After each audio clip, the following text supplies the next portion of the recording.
Hello, ಏ ಯಾರೋದು?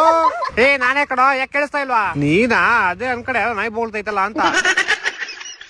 ಕೊಟ್ರೋ ಕೊಟ್ರೋ ಕೊಟ್ರೋ ಹೊಡೆದ್ರು ಹೊಡೆದ್ರು ಹೊಡೆದ್ರು ನಾಯಿ ಕಡ್ದಂಗ್ ಹೊಡೆದ್ರು. ಯಾರು ನಿಮ್ಗ? ಪಾಪ ನಿಮ್ಗೆ ಯಾರು ಹೊಡಿತಾನೆ ಇರ್ತಾರಲ್ಲ. ಏ ನಾನ್ ನಿಮ್ಗೆ ಹೇಳ್ತಾ ಇರೋದು ನಿನ್ನೆ SRH ಅವರು ಅದನ್ನ ಸ್ಮಾರ್ಟ್ ವರ್ಕ್ ಅಂತಾರೆ. ಅದು ಬರೀ ತಲೆ ಇರೋರು ಮಾತ್ರ ಅರ್ಥ ಆಗೋದು, ನಿಮ್ಗೆಲ್ಲ ಅರ್ಥ ಆಗಲ್ಲ. ಅದಕ್ಕೆ ನೀವು 7ನೇ ಸ್ಥಾನದಲ್ಲಿ ಇರೋದು, ಅದು ಬೇರೆ ವಿಷಯ. ನೋಡಿ ಇವಾಗ ನಾವು ಸೋತರು ಟಾಪ್ 1 ಅಲ್ಲೇ ಇದೀವಿ, ಅವ್ರು ಗೆದ್ರು ಟಾಪ್ 3 ಅಲ್ಲೇ ಅವ್ರೆ. ನೀವು ತರ ಅನ್ಕೊಂಡ್ 7+ ಅಲ್ಲಿ ಸೆಟ್ಲ್ ಹೊಡಿದ್ರೆ ಅದು ಬೇರೆ ವಿಷಯ, ಅದೆಲ್ಲ ಬೇಡ ನಮ್ಗೆ.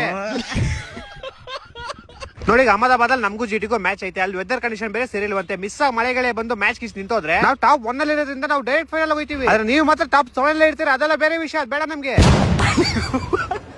ಏನ್ ನಿಮ್ ಬಾಸ್ ಕೋ ಟ್ರಾವಿಸ್ ಹೆಡ್ ಕಿರಿಕ್ ಐತಂತೆ? ಅದೆಲ್ಲ ಕಾಮನ್ ನಡೀತಾ ಇರುತ್ತೆ. ನಮ್ ಬಾಸ್ ಅವ್ನ್ಗೆ ಬಾಲ್ ಹಾಕೋ ಅಂತ, ಅವ್ನ್ ನನ್ ಬಾಲ್ ಹಾಕಕ್ ಮುಂಚೆ ನೀನ್ ಔಟ್ ಆಗ್ಬಿಟ್ಟೆ ಅಂತ. ಅರೆ ನೀವು 7 ಪ್ಲೇಸ್ ಅಲ್ಲಿ ಇದ್ರೆ ಅದು ಬೇರೆ ವಿಷಯ. ಸರಿ ಬಿಡ, ಆಯ್ತು, ನಾನು ಫೋನ್ ಇಡ್ತೀನಿ, ನಂಗೆ ಮಾತಾಡ.